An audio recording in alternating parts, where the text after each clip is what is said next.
Hi friends, welcome back to Meghana's kitchen. ಇವತ್ತಿನ recipe sandwich. ಸಿಂಪಲ್ಲಾಗಿ ಟೇಸ್ಟಿಯಾಗಿ ಇವತ್ತು ನಾನು ಒಂದಲ್ಲ ಎರಡಲ್ಲ 3 ಬೇರೆ ಬೇರೆ ರೀತಿಯ ಸ್ಯಾಂಡ್ವಿಚ್ ರೆಸಿಪಿನ ನಿಮ್ಮ ಜೊತೆ ಶೇರ್ ಮಾಡ್ತಾ ಇದ್ದೀನಿ. ಕಡಿಮೆ ಸಮಯದಲ್ಲಿ ಸಿಂಪಲ್ಲಾಗಿ ಟೇಸ್ಟಿಯಾಗಿ ಈ ಒಂದು ಸ್ಯಾಂಡ್ವಿಚ್ನ ಮಾಡ್ಕೊಳ್ಬೋದು. ಮಾರ್ನಿಂಗ್ ಬ್ರೇಕ್ಫಾಸ್ಟ್ಗಾದ್ರೂ ಮಾಡ್ಕೊಳ್ಬೋದು, ಇಲ್ಲ ಅಂದರೆ ಈವ್ನಿಂಗ್ ಸ್ನ್ಯಾಕ್ಸ್ಗಾದ್ರೂ ಮಾಡ್ಕೊಳ್ಬೋದು. ಸೂಪರಾಗಿ ಇರುತ್ತೆ. ಈ ಒಂದು ರೆಸಿಪಿನ ನೀವು ಒಂದ್ಸತಿ ಟ್ರೈ ಮಾಡಿ ಯಾವ ರೀತಿ ಸ್ಯಾಂಡ್ವಿಚ್ ಮಾಡೋದು ಅಂತ ನೋಡೋಣ ಬನ್ನಿ. ಫಸ್ಟಿಗೆ ನಾನಿಲ್ಲಿ ಬ್ರೆಡ್ ಪಿಜ್ಜಾ ಸ್ಯಾಂಡ್ವಿಚ್ನ ಮಾಡ್ಕೊತಾ ಇದ್ದೀನಿ. ನಾನಿಲ್ಲಿ ಬ್ರೆಡ್ ಸ್ಲೈಸಸ್ನ ತಗೊಂಡಿದ್ದೀನಿ. ನಾನು ನಾರ್ಮಲ್ ಬ್ರೆಡ್ ಸ್ಲೈಸಸ್ನ ತಗೊಂಡಿದ್ದೀನಿ. ಪಿಜ್ಜಾ ಬ್ರೆಡ್ ಸ್ಲೈಸಸ್ ಏನಾದರೂ ಇತ್ತು ಅಂದರೆ ನೀವು ಅದನ್ನು ಕೂಡ ಬಳಸ್ಕೊಳ್ಬೋದು. ಇದಕ್ಕೆ ನಾನು ಪಿಜ್ಜಾ ಸಾಸ್ನ ಹಾಕ್ಕೊಂಡಿದ್ದೀನಿ. ಈ ರೀತಿ ಪಿಜ್ಜಾ ಸಾಸ್ ಹಾಕ್ಕೊಂಡು ಈ ರೀತಿ ಸ್ಪ್ರೆಡ್ ಮಾಡ್ಕೊಳ್ಬೇಕಾಗತ್ತೆ ಚೆನ್ನಾಗಿ. ಪಿಜ್ಜಾ ಸಾಸ್ ರೆಸಿಪಿ ನಾನು ಡಿಸ್ಕ್ರಿಪ್ಷನಲ್ಲಿ ಲಿಂಕ್ನ ಕೊಟ್ಟಿರ್ತೀನಿ, ನೀವು ಬೇಕಿದ್ರೆ ಚೆಕ್ ಮಾಡ್ಕೊಳ್ಬೋದು ಯಾವ ರೀತಿ ಪಿಜ್ಜಾ ಸಾಸ್ ಮಾಡೋದು ಅಂತ. ಇವಾಗ ನಾನು ಚಿಕ್ಕ ಚಿಕ್ಕದಾಗಿ ಕಟ್ ಮಾಡ್ಕೊಂಡು ಈರುಳ್ಳಿನ ಹಾಕ್ಕೊತಾ ಇದ್ದೀನಿ. ನೋಡ್ಬೋದು, 2 ಬ್ರೆಡ್ ಸ್ಲೈಸಿಗೆ ಈರುಳ್ಳಿನ ಹಾಕ್ಕೊತಾ ಇದ್ದೀನಿ. ನೋಡ್ಬೋದು, ಈ ರೀತಿ ಸ್ವಲ್ಪ ಈರುಳ್ಳಿ ಜಾಸ್ತಿನೇ ಹಾಕ್ಕೊಳ್ಳಿ. ಚಿಕ್ಕದಾಗಿ ಕಟ್ ಮಾಡ್ಕೊಂಡಿರೋ ಕ್ಯಾಪ್ಸಿಕಮ್ನ ಹಾಕ್ಕೊತಾ ಇದ್ದೀನಿ. ನೋಡ್ಬೋದು, 2 ಬ್ರೆಡ್ ಸ್ಲೈಸಿಗೆ ಕ್ಯಾಪ್ಸಿಕಮ್ನ ಹಾಕ್ಕೊತಾ ಇದ್ದೀನಿ. ನಿಮಗೆ ಇಷ್ಟವಾದ ತರಕಾರಿ ಕೂಡ ಹಾಕ್ಕೊಳ್ಬೋದು. ನಾನಿಲ್ಲಿ ಈರುಳ್ಳಿ ಮತ್ತು ಕ್ಯಾಪ್ಸಿಕಮ್ನ ಹಾಕ್ಕೊತಾ ಇದ್ದೀನಿ. ಸ್ವೀಟ್ ಕಾರ್ನ್ ಕೂಡ ಹಾಕ್ಕೊತಾ ಇದ್ದೀನಿ. ನೋಡ್ಬೋದು, ಸ್ವೀಟ್ ಕಾರ್ನು ಅಷ್ಟೇ ಒಂದು 50% ಅಷ್ಟು ಬೇಯಿಸ್ಬಿಟ್ಟು ಹಾಕ್ಕೊತಾ ಇದ್ದೀನಿ. 2 ಬ್ರೆಡ್ ಸ್ಲೈಸಿಗೆ ಈ ರೀತಿ ಕಾರ್ನ ಹಾಕ್ಕೊತಾ ಇದ್ದೀನಿ. ನೋಡ್ಬೋದು, ಈ ರೀತಿ ಕ್ಯಾಪ್ಸಿಕಮ್, ಆನಿಯನ್ ಮತ್ತು ಕಾರ್ನ್ ಹಾಕೋದ್ರಿಂದ ಟೇಸ್ಟ್ ಕೂಡ ಸೂಪರಾಗಿ ಇರುತ್ತೆ. ನೀವು ಬೇಕಿದ್ರೆ ಕ್ಯಾಪ್ಸಿಕಮ್ ಆನಿಯನ್ ತಿನ್ನಲ್ಲ ಅಂತ ಅಂದರೆ ಬರೀ ಕಾರ್ನ್ ಹಾಕ್ಕೊಂಡು ಕೂಡ ಮಾಡ್ಕೊಳ್ಬೋದು. ಇವಾಗ ನಾನು ಚೀಸ್ನ ಹಾಕ್ಕೊತಾ ಇದ್ದೀನಿ. ನಾನಿಲ್ಲಿ ಮೊಝೆರೆಲ್ಲಾ ಚೀಸ್ನ ಹಾಕ್ಕೊತಾ ಇದ್ದೀನಿ. ಚೀಸ್ನ ನಾನು ಈ ರೀತಿ ತುರಿದ್ಬಿಟ್ಟು ಹಾಕ್ಕೊತಾ ಇದ್ದೀನಿ. ನೀವೇನಾದರೂ ಮೊಝೆರೆಲ್ಲಾ ಚೀಸ್ ಬೇಡ ಅಂತ ಅಂದರೆ ನಾರ್ಮಲ್ ಸ್ಲೈಸ್ ಚೀಸ್ನ ಹಾಕ್ಕೊಳ್ಬೋದು. ಚೀಸು ಸ್ವಲ್ಪ ಜಾಸ್ತಿನೇ ಹಾಕ್ಕೊತಾ ಇದ್ದೀನಿ ನಾನಿಲ್ಲಿ. ಚೀಸೇ ಬೇಡ ಅಂತ ಅಂದರೆ ನೀವು ಪ್ಲೇನ್ ಆಗಿ ಸ್ಯಾಂಡ್ವಿಚ್ನ ಮಾಡ್ಕೊಳ್ಬೋದು. ನೋಡ್ಬೋದು, ಈ ರೀತಿ ಆದರೆ ಸಾಕು. ಮೇಲ್ಗಡೆ ನೀವು ಚಿಲ್ಲಿ ಫ್ಲೇಕ್ಸ್ ಮತ್ತು ಒರೆಗೆನೋ ಹಾಕಿದರೆ ಟೇಸ್ಟು ಚೆನ್ನಾಗಿರುತ್ತೆ. ಇದಕ್ಕೆ ನಾವು ಮೇಲ್ಗಡೆ ಇನ್ನೊಂದು ಬ್ರೆಡ್ ಸ್ಲೈಸ್ನ ಈ ರೀತಿ ಇಟ್ಟು ಸ್ವಲ್ಪ ಪ್ರೆಸ್ ಮಾಡಬೇಕಾಗತ್ತೆ. ಈ ರೀತಿ ಆದರೆ ಸಾಕು, ಬ್ರೆಡ್ ಸ್ಯಾಂಡ್ವಿಚ್ ರೆಡಿಯಾಗಿದೆ. ಇವಾಗ ನಾನು ಪ್ಯಾನಲ್ಲಿ ಬ್ರೆಡ್ ಸ್ಯಾಂಡ್ವಿಚ್ನ ರೋಸ್ಟ್ ಮಾಡ್ಕೊತಾ ಇದ್ದೀನಿ. ಫಸ್ಟಿಗೆ ನಾನಿಲ್ಲಿ 1 ಸ್ಪೂನಷ್ಟು ಬಟರ್ನ ಹಾಕ್ಕೊತಾ ಇದ್ದೀನಿ. ಸ್ವಲ್ಪ ಬಟರ್ ಕರಗಿದ ಮೇಲೆ ನಾವೇನು ಬ್ರೆಡ್ ಪಿಜ್ಜಾ ಸ್ಯಾಂಡ್ವಿಚ್ನ ಹಾಕ್ಕೊತಾ ಇದ್ದೀನಿ. 2 ಕಡೆ ಚೆನ್ನಾಗಿ ರೋಸ್ಟ್ ಮಾಡ್ಕೊಳ್ಬೇಕಾಗತ್ತೆ. ಚೀಸು ಮೆಲ್ಟ್ ಆಗಬೇಕು. ಒಂದು ಸೈಡು ಚೆನ್ನಾಗಿ ರೋಸ್ಟ್ ಆಗಿದೆ. ನೋಡ್ಬೋದು, ಈ ರೀತಿ ಉಲ್ಟಾ ಮಾಡಿ ಹಾಕ್ಕೊತಾ ಇದ್ದೀನಿ. ಚೀಸು ಮೆಲ್ಟ್ ಆಗಬೇಕು, ಆ ರೀತಿ ಚೆನ್ನಾಗಿ ರೋಸ್ಟ್ ಮಾಡ್ಕೊಳ್ಬೇಕಾಗತ್ತೆ. ನೋಡ್ಬೋದು, ನಾನಿಲ್ಲಿ ಕಟ್ ಮಾಡ್ತಾ ಇದ್ದೀನಿ. ಎಷ್ಟು ಸೂಪರಾಗಿ ಸ್ಯಾಂಡ್ವಿಚ್ ರೆಡಿಯಾಗಿದೆ ಅಂತ. ನೀವು ಬೇಕಿದ್ರೆ ಸ್ಯಾಂಡ್ವಿಚ್ ಮೇಕರಲ್ಲಿ ಕೂಡ ಮಾಡ್ಕೊಳ್ಬೋದು, ಇಲ್ಲ ಪ್ಯಾನಲ್ಲಿ ಮಾಡ್ಕೊಳ್ಬೋದು. ಪ್ಯಾನಲ್ಲಿ ಮಾಡ್ಕೊಳೋದ್ರಿಂದ ಸೂಪರಾಗಿ ಇರುತ್ತೆ ಟೇಸ್ಟು. ನೋಡ್ಬೋದು, ಚೀಸು ಎಷ್ಟು ಕರೆಕ್ಟಾಗಿ ಮೆಲ್ಟ್ ಆಗಿದೆ ಅಂತ. ನೋಡ್ಬೋದು, ಬ್ರೆಡ್ ಪಿಜ್ಜಾ ಸ್ಯಾಂಡ್ವಿಚ್ ರೆಡಿಯಾಗಿದೆ ಅಂತ. ಎಷ್ಟು ಸಿಂಪಲ್ಲಾಗಿ ಮಾಡ್ಕೊಳ್ಬೋದು. ನೋಡ್ಬೋದು, ಎಷ್ಟು ಸೂಪರಾಗಿ ಪಿಜ್ಜಾ ಸ್ಯಾಂಡ್ವಿಚ್ ರೆಡಿಯಾಗಿದೆ ಅಂತ. ಇದನ್ನು ನೀವು ಟೊಮೆಟೊ ಕೆಚಪ್ ಜೊತೆಗೆ ಸರ್ವ್ ಮಾಡ್ಕೊಳ್ಬೋದು. ಸೂಪರಾಗಿ ಇರುತ್ತೆ. ಇವಾಗ ನಾವು 2ನೇ ಸ್ಯಾಂಡ್ವಿಚಿಗೆ ಗ್ರೀನ್ ಚಟ್ನಿನ ರೆಡಿ ಮಾಡ್ಕೊಳ್ಳೋಣ. ಫಸ್ಟಿಗೆ ನಾನಿಲ್ಲಿ 1 ಹಿಡಿಯಾಗೋಷ್ಟು ಕೊತ್ತಂಬರಿ ಸೊಪ್ಪನ್ನು ಹಾಕ್ಕೊತಾ ಇದ್ದೀನಿ. ಹಾಗೆ 1 ಹಿಡಿಯಾಗೋಷ್ಟು ಪುದೀನನ ಹಾಕ್ಕೊತಾ ಇದ್ದೀನಿ. ಹಾಗೆ 2 ಹಸಿಮೆಣಸಿನ್ಕಾಯಿನ ಹಾಕ್ಕೊತಾ ಇದ್ದೀನಿ. ಹಾಗೆ ಒಂದು 4 ಎಸಳಷ್ಟು ಬೆಳ್ಳುಳ್ಳಿನ ಹಾಕ್ಕೊತಾ ಇದ್ದೀನಿ.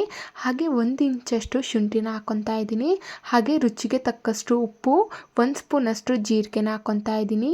ಸ್ವಲ್ಪ ನೀರು ಹಾಕ್ಕೊಂಡ್ಬಿಟ್ಟು ನುಣ್ಣಗೆ ಪೇಸ್ಟ್ ಮಾಡ್ಕೊಂಡು ಬರಬೇಕಾಗತ್ತೆ. ನೋಡ್ಬೋದು, ನುಣ್ಣಗೆ ಪೇಸ್ಟ್ ಮಾಡ್ಕೊಂಡು ಬಂದಿದ್ದೀನಿ. ಈ ರೀತಿ ನುಣ್ಣಗೆ ಪೇಸ್ಟ್ ಆದರೆ ಸಾಕು. ಇವಾಗ ನಾನು ಬ್ರೆಡ್ ವೆಜಿಟೇಬಲ್ ಸ್ಯಾಂಡ್ವಿಚ್ನ ರೆಡಿ ಮಾಡ್ಕೊಳ್ಳೋಣ. ಫಸ್ಟಿಗೆ ನಾನಿಲ್ಲಿ ಒಂದು ಬೌಲ್ನ ತೊಗೊಂಡಿದ್ದೀನಿ. ಅರ್ಧ ಕಪ್ ಆಗೋಷ್ಟು ಕ್ಯಾರೆಟ್ನ ಚಿಕ್ಕ ಚಿಕ್ಕದಾಗಿ ಕಟ್ ಮಾಡ್ಕೊಂಡು ಹಾಕ್ಕೊತಾ ಇದ್ದೀನಿ. ಹಾಗೆ ಅರ್ಧ ಕಪ್ ಆಗೋಷ್ಟು ಈರುಳ್ಳಿನೂ ಅಷ್ಟೇ ಚಿಕ್ಕ ಚಿಕ್ಕದಾಗಿ ಕಟ್ ಮಾಡ್ಕೊಂಡು ಹಾಕ್ಕೊತಾ ಇದ್ದೀನಿ. ಹಾಗೆ ಅರ್ಧ ಕಪ್ ಆಗೋಷ್ಟು ಸೌತೆಕಾಯಿ, ಹಾಗೆ ಸ್ವಲ್ಪ ಟೊಮೊಟೊ, ಹಾಗೆ ಅರ್ಧ ಕಪ್ ಆಗೋಷ್ಟು ಕಾರ್ನು ಅಷ್ಟೇ ಹಾಕ್ಕೊತಾ ಇದ್ದೀನಿ. ನಿಮಗೆ ಬೇರೆ ವೆಜಿಟೇಬಲ್ಸ್ ಬೇಕಿತ್ತಂದ್ರೂ ಹಾಕ್ಕೊಳ್ಬೋದು. ಇದನ್ನೆಲ್ಲ ಹಾಕ್ಕೊಂಡು ಅರ್ಧ ಕಪ್ ಆಗೋಷ್ಟು ಮಯೋನೀಸ್ನ ಹಾಕ್ಕೊತಾ ಇದ್ದೀನಿ. ನಾನಿಲ್ಲಿ ವೆಜ್ ಮಯೋನೀಸ್ನ ಹಾಕ್ಕೊತಾ ಇದ್ದೀನಿ. ಮಯೋನೀಸ್ ಸ್ವಲ್ಪ ಜಾಸ್ತಿ ಹಾಕ್ಕೊಂಡ್ರೂ ಪರವಾಗಿಲ್ಲ. ಮಯೋನೀಸ್ ಹಾಕ್ಕೊಂಡ್ಮೇಲೆ ಒಂದು ಸ್ವಲ್ಪ ಉಪ್ಪನ್ನು ಹಾಕ್ಕೊಂಡ್ಬಿಟ್ಟು ಚೆನ್ನಾಗಿ ಮಿಕ್ಸ್ ಮಾಡ್ಕೊಳ್ಬೇಕಾಗತ್ತೆ. ಮಯೋನೀಸ್ನ ವೆಜಿಟೇಬಲ್ಸ್ ಜೊತೆ ಕರೆಕ್ಟಾಗಿ ಮಿಕ್ಸ್ ಮಾಡ್ಕೊಳ್ಬೇಕಾಗತ್ತೆ. ನೀವು ಬೇಕಿದ್ರೆ ವೆಜಿಟೇಬಲ್ಸು 50% ಅಷ್ಟು ಬೇಯಿಸ್ಕೊಂಡ್ಬಿಟ್ಟು ಕೂಡ ಹಾಕ್ಕೊಳ್ಬೋದು. ನಾನಿಲ್ಲಿ ಹಾಗೆಯೇ ಹಾಕ್ಕೊಂಡಿದ್ದೀನಿ. ನೋಡ್ಬೋದು, ಈ ರೀತಿ ಚೆನ್ನಾಗಿ ಮಿಕ್ಸ್ ಮಾಡ್ಕೊಂಡು ಇಟ್ಕೊಳ್ಬೇಕಾಗತ್ತೆ. ಇವಾಗ ನಾವು ಸ್ಯಾಂಡ್ವಿಚ್ನ ರೆಡಿ ಮಾಡ್ಕೊಳ್ಳೋಣ. ನಾನಿಲ್ಲಿ 2 ಬ್ರೆಡ್ ಸ್ಲೈಸಸ್ನ ತೊಗೊಂಡಿದ್ದೀನಿ. ನಾವೇನು ಆವಾಗಲೇ ಗ್ರೀನ್ ಚಟ್ನಿನ ಮಾಡ್ಕೊಂಡಿದ್ವೋ ಅದನ್ನು ಹಾಕ್ಕೊಂಡ್ಬಿಟ್ಟು ಈ ರೀತಿ ಚೆನ್ನಾಗಿ ಸ್ಪ್ರೆಡ್ ಮಾಡ್ಕೊಳ್ಬೇಕಾಗತ್ತೆ. ಬ್ರೆಡ್ ಮೇಲ್ಗಡೆ ಕಂಪ್ಲೀಟಾಗಿ ಫುಲ್ಲು ಕರೆಕ್ಟಾಗಿ ಸ್ಪ್ರೆಡ್ ಮಾಡ್ಕೊಳ್ಬೇಕು. ನೋಡ್ಬೋದು, ಈ ರೀತಿ 2 ಬ್ರೆಡ್ ಸ್ಲೈಸಸ್ಸಿಗೆ ಚಟ್ನಿನ ಹಾಕ್ಕೊಂಡ್ಬಿಟ್ಟು ಈ ರೀತಿ ಸ್ಪ್ರೆಡ್ ಮಾಡ್ಕೊಳ್ಬೇಕಾಗತ್ತೆ. ಗ್ರೀನ್ ಚಟ್ನಿ ಮಾಡ್ಕೊಳೋದ್ರಿಂದ ಟೇಸ್ಟ್ ಕೂಡ ಸೂಪರಾಗಿ ಇರುತ್ತೆ. ಈ ರೀತಿ ಸ್ಪ್ರೆಡ್ ಮಾಡ್ಕೊಂಡು ಇಟ್ಕೊಳ್ಬೇಕಾಗತ್ತೆ. ಇವಾಗ ನಾನು ಏನು ವೆಜಿಟೇಬಲ್ಸ್ನ ಮಯೋನೀಸ್ ಜೊತೆಗೆ ಮಿಕ್ಸ್ ಮಾಡ್ಕೊಂಡು ಇಟ್ಕೊಂಡಿದ್ದೆ ಅದನ್ನು ಹಾಕ್ಕೊತಾ ಇದ್ದೀನಿ. ನೋಡ್ಬೋದು, ಈ ರೀತಿ ಸ್ಟಫಿಂಗ್ಸ್ನ ರೆಡಿ ಮಾಡ್ಕೊಂಡು ಹಾಕ್ಕೊಳ್ಬೇಕಾಗತ್ತೆ. ಈ ರೀತಿ 2 ಬ್ರೆಡ್ ಸ್ಲೈಸಸ್ಸಿಗೆ ಹಾಕ್ಕೊಳ್ಬೇಕಾಗತ್ತೆ. ಸ್ವಲ್ಪ ಜಾಸ್ತಿನೇ ಹಾಕ್ಕೊಳ್ಳಿ. ಜಾಸ್ತಿ ಹಾಕ್ಕೊಳೋದ್ರಿಂದ ಟೇಸ್ಟ್ ಕೂಡ ಸೂಪರಾಗಿರುತ್ತೆ. ಹಾಗಾಗಿ ನೋಡ್ಬೋದು, ಈ ರೀತಿ 2 ಬ್ರೆಡ್ ಸ್ಲೈಸಸ್ಸಿಗೆ ಹಾಕ್ಕೊಂಡಿದ್ದೀನಿ. ಇದಕ್ಕೆ ನಾವು ಮೇಲ್ಗಡೆ ಇನ್ನೊಂದು ಬ್ರೆಡ್ ಸ್ಲೈಸ್ನ ಇಟ್ಕೊಂಡ್ಬಿಟ್ಟು ಈ ರೀತಿ ಪ್ರೆಸ್ ಮಾಡ್ಕೊಳ್ಬೇಕಾಗತ್ತೆ. ಈ ರೀತಿ ಆದರೆ ಸಾಕು. ಇವಾಗ ನಾವು ಪ್ಯಾನ್ನ ಚೆನ್ನಾಗಿ ಈ ರೀತಿ ಒರೆಸ್ಕೊಳ್ಬೇಕಾಗತ್ತೆ. ಟಿಶ್ಯೂ ಪೇಪರ್ನಿಂದ ನಾವು ಆವಾಗಲೇ ಸ್ಯಾಂಡ್ವಿಚ್ನ ರೆಡಿ ಮಾಡ್ಕೊಂಡಿದ್ವಲ್ಲ, ಹಾಗಾಗಿ ಈ ರೀತಿ ಒರೆಸ್ಕೊಂಡ್ಬಿಟ್ಟು ಇನ್ನೊಂದು ಸ್ಯಾಂಡ್ವಿಚ್ನ ಈ ರೀತಿ ಹಾಕ್ಕೊಳ್ಬೇಕಾಗತ್ತೆ. ನೋಡ್ಬೋದು, ನಾನಿಲ್ಲಿ ಬ್ರೆಡ್ ವೆಜಿಟೇಬಲ್ ಸ್ಯಾಂಡ್ವಿಚ್ನ ಹಾಕ್ಕೊಂಡಿದ್ದೀನಿ. ಇದು ಅಷ್ಟೇ ಚೆನ್ನಾಗಿ 2 ಕಡೆ ರೋಸ್ಟ್ ಮಾಡ್ಕೊಳ್ಬೇಕಾಗತ್ತೆ. ಫುಲ್ ಬ್ರೌನ್ ಆಗೋ ತನಕ ಚೆನ್ನಾಗಿ ರೋಸ್ಟ್ ಮಾಡ್ಕೊಂಡು ಈ ರೀತಿ ಉಲ್ಟಾ ಮಾಡಿ ಹಾಕ್ಕೊಳ್ಬೇಕಾಗತ್ತೆ. ಇನ್ನೊಂದು ಸೈಡು ಚೆನ್ನಾಗಿ ರೋಸ್ಟ್ ಮಾಡ್ಕೊಳ್ಬೇಕಾಗತ್ತೆ. ನೋಡ್ಬೋದು, ಒಂದು ಸೈಡ್ ಚೆನ್ನಾಗಿ ರೋಸ್ಟ್ ಆಗಿದೆ. ಈ ರೀತಿ ಸ್ಯಾಂಡ್ವಿಚ್ನ ರೆಡಿ ಮಾಡ್ಕೊಳ್ಬೇಕು. ಕ್ರಿಸ್ಪಿಯಾಗಿ ಸೂಪರಾಗಿ ಇರುತ್ತೆ.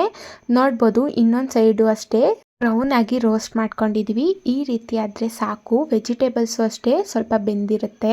ನೋಡ್ಬೋದು, ನಾನಿಲ್ಲಿ ಸ್ಯಾಂಡ್ವಿಚ್ನ ಕಟ್ ಮಾಡ್ಕೊತಾ ಇದ್ದೀನಿ. ಎಷ್ಟು ಸೂಪರಾಗಿ ಬ್ರೆಡ್ ವೆಜಿಟೇಬಲ್ ಸ್ಯಾಂಡ್ವಿಚ್ ರೆಡಿಯಾಗಿದೆ ಅಂತ. ಇದನ್ನು ನೀವು ಕೆಚಪ್ ಜೊತೆಗೆ ಸರ್ವ್ ಮಾಡ್ಕೊಳ್ಬೋದು. ಸೂಪರಾಗಿ ಇರುತ್ತೆ. ನೋಡ್ಬೋದು, ಎಷ್ಟು ಸೂಪರಾಗಿ ಸ್ಯಾಂಡ್ವಿಚ್ ರೆಡಿಯಾಗಿದೆ ಅಂತ. ಸ್ಯಾಂಡ್ವಿಚ್ನ ನೀವು ಕೆಚಪ್ ಜೊತೆಗೆ ಸರ್ವ್ ಮಾಡ್ಕೊಳ್ಬೋದು. ಸೂಪರಾಗಿ ಇರುತ್ತೆ. ಮಕ್ಕಳು ಕೂಡ ತುಂಬ ಖುಷಿಪಟ್ಟು ತಿಂತಾರೆ. ಬ್ರೇಕ್ಫಾಸ್ಟ್ಗೆ ಸೂಪರಾಗಿ ಇರುತ್ತೆ. ನೋಡ್ಬೋದು, ಎಷ್ಟು ಸೂಪರಾಗಿ ಬ್ರೆಡ್ ವೆಜಿಟೇಬಲ್ ಸ್ಯಾಂಡ್ವಿಚ್ ರೆಡಿಯಾಗಿದೆ ಅಂತ. ಇವಾಗ ನಾವು 3ನೇ ಸ್ಯಾಂಡ್ವಿಚ್ನ ರೆಡಿ ಮಾಡ್ಕೊಳ್ಳೋಣ. Last sandwich. ಇದು ಅಷ್ಟೇ ಸಿಂಪಲ್ ಆಗಿನೇ. ನಾನಿಲ್ಲಿ 1 ಬ್ರೆಡ್ ಸ್ಲೈಸ್ನ ತೊಗೊಂಡಿದ್ದೀನಿ. ನಾವೇನು ಗ್ರೀನ್ ಚಟ್ನಿ ಮಾಡ್ಕೊಂಡಿದ್ವೋ ಇದಕ್ಕೂ ಹಾಕ್ಕೊಂಡ್ಬಿಟ್ಟು ಸ್ಪ್ರೆಡ್ ಮಾಡ್ಕೊಳ್ಬೇಕಾಗತ್ತೆ. ನೋಡ್ಬೋದು, ಈ ರೀತಿ ಚೆನ್ನಾಗಿ ಸ್ಪ್ರೆಡ್ ಮಾಡ್ಕೊಂಡು ಇಟ್ಕೊಳ್ಬೇಕಾಗತ್ತೆ. ಇದಕ್ಕೆ ನಾನು ರೌಂಡಾಗಿ ಕಟ್ ಮಾಡ್ಕೊಂಡಿರೋ ಆನಿಯನ್ನ ಹಾಕ್ಕೊತಾ ಇದ್ದೀನಿ. ತುಂಬ ತೆಳುವಾಗಿ ಕಟ್ ಮಾಡ್ಕೊಳ್ಬೇಕಾಗತ್ತೆ. ಹಾಗೆ ರೌಂಡಾಗಿ ಕಟ್ ಮಾಡ್ಕೊಂಡಿರೋ ಟೊಮೊಟೊ ಸ್ಲೈಸನ್ನು ಹಾಕ್ಕೊತಾ ಇದ್ದೀನಿ. ಹಾಗೆ ಸೌತೆಕಾಯಿನೂ ಹಾಕ್ಕೊತಾ ಇದ್ದೀನಿ. ನಿಮಗೆ ಇನ್ನೂ ಬೇಕಿದ್ರೆ ತರಕಾರಿಗಳನ್ನು ಹಾಕ್ಕೊಳ್ಬೋದು. ಹಾಗೆ ಕೋಸಿನ ಎಲೆನ ಹಾಕ್ಕೊತಾ ಇದ್ದೀನಿ. ಸ್ವಲ್ಪ ಮೇಲ್ಗಡೆ ಸಾಲ್ಟ್ ಹಾಕ್ಕೊಂಡ್ಬಿಟ್ಟು ಈ ರೀತಿ ಇನ್ನೊಂದು ಬ್ರೆಡ್ ಸ್ಲೈಸ್ನ ಇಟ್ಕೊಳ್ಬೇಕಾಗತ್ತೆ. ಇದು ಅಷ್ಟೇ ಪ್ಯಾನ್ ಮೇಲೆ ಹಾಕ್ಕೊತಾ ಇದ್ದೀನಿ. ಸ್ವಲ್ಪ ಬಟರ್ನ ಹಾಕ್ಕೊಂಡ್ಬಿಟ್ಟು ಈ ರೀತಿ ನಾವೇನು ಬ್ರೆಡ್ ಸ್ಯಾಂಡ್ವಿಚ್ನ ರೆಡಿ ಮಾಡ್ಕೊಂಡಿದ್ವೋ ಅದನ್ನು ಹಾಕ್ಕೊಂಡಿದ್ದೀನಿ. ನೋಡ್ಬೋದು, ಇದು ಅಷ್ಟೇ 2 ಸೈಡು ಚೆನ್ನಾಗಿ ರೋಸ್ಟ್ ಮಾಡ್ಕೊಳ್ಬೇಕಾಗತ್ತೆ. ಕ್ರಿಸ್ಪಿಯಾಗಿ ಇರುತ್ತೆ. ನೋಡ್ಬೋದು, ನಾನಿಲ್ಲಿ ಒಂದು ಸೈಡು ಚೆನ್ನಾಗಿ ರೋಸ್ಟ್ ಮಾಡ್ಕೊಂಡು ಇಟ್ಕೊಂಡಿದ್ದೀನಿ. ಇನ್ನೊಂದು ಸೈಡನ್ನು ಈ ರೀತಿ ಉಲ್ಟಾ ಮಾಡಿ ಇನ್ನೊಂದು ಸೈಡನ್ನು ರೋಸ್ಟ್ ಮಾಡ್ಕೊಂಡಿದ್ದೀನಿ. ನೋಡ್ಬೋದು, ಈ ರೀತಿ ಬ್ರೌನ್ ಆಗೋ ತನಕ ರೋಸ್ಟ್ ಮಾಡ್ಕೊಳ್ಬೇಕಾಗತ್ತೆ.